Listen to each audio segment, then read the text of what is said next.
ಮರೆಯೋದುಂಟೆ ಮೈಸೂರು ದೊರೆಯ ಶ್ರೀ ನಾಲ್ವಡಿ ಕೃಷ್ಣರಾಜ ಒಡೆಯ. ಮರೆಯೋದುಂಟೆ ಮೈಸೂರು ದೊರೆಯ ಶ್ರೀ ನಾಲ್ವಡಿ ಕೃಷ್ಣರಾಜ ಒಡೆಯ. ಸಾವಿರಾರು ವರುಷ ಕಳೆದರು ಸವೆಯದಂಥ ಸಾಧನೆಯ, ಸಾವಿರಾರು ವರುಷ ಕಳೆದರು ಸವೆಯದಂಥ ಸಾಧನೆಯ. ಹಗಲಿರುಳು ಪರಿಹರಿಸಿ ಬಹುಜನರ ವೇದನೆಯ, ಹಗಲಿರುಳು ಪರಿಹರಿಸಿ ಬಹುಜನರ ವೇದನೆಯ. ಆಳರಸರಿಗೆ ಮಾದರಿಯಾದ ರಾಜಯೋಗಿಯ.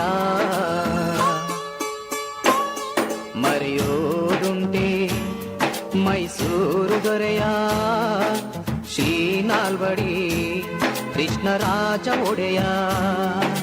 ಶ್ರೀ ನಾಲ್ವಡಿ ಕೃಷ್ಣರಾಜ ಒಡೆಯ.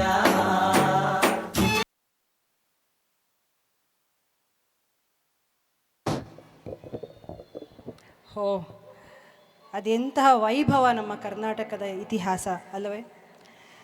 ಅದೆಷ್ಟು ವೈವಿಧ್ಯಮಯ ಸಂಸ್ಕೃತಿ, ಮೊಗೆದಷ್ಟು ಬಗೆದಷ್ಟು ಮುಗಿಯಲಾರದ ಕಥೆಗಳು. ಕರ್ನಾಟಕದ ಇತಿಹಾಸವನ್ನು ಹೇಳಲು 1-2 ಗಂಟೆಗಳು ಸಾಲದು. ಕರ್ನಾಟಕದ ವೈಭವ ಎಂಬ ಇವತ್ತಿನ ಕಾರ್ಯಕ್ರಮದಲ್ಲಿ ಕರ್ನಾಟಕದ ಇತಿಹಾಸವನ್ನು ಅತ್ಯಂತ ಸಂಕ್ಷಿಪ್ತವಾಗಿ ಮೆಲುಕು ಹಾಕುತ್ತಾ ಕಣ್ಮನವನ್ನು ತುಂಬಿಕೊಂಡೆವು. ಆದರೆ ಹೊಟ್ಟೆಯ ಕತೆ ಅದು ಒಳಗಿನಿಂದ ಸದ್ದು ಮಾಡ್ತಾನೇ ಇದೆ. ನನ್ನ ಬಗ್ಗೆ ಏನೂ ಹೇಳಲೇ ಇಲ್ವಲ್ಲ. ಕರ್ನಾಟಕದ ಆಹಾರ ಪದ್ಧತಿಯ ಬಗ್ಗೆ ಒಂದು ಲಘು ಪ್ರಹಸನ ಇದೆ, ಅದನ್ನು ನೋಡ್ಕೊಂಡು ಬರೋಣ. ಸಾಧ್ಯ ಆದರೆ ಅಲ್ಲೇ ಹೊಟ್ಟೆ ತುಂಬಿಸ್ಕೊಳ್ಳಿ.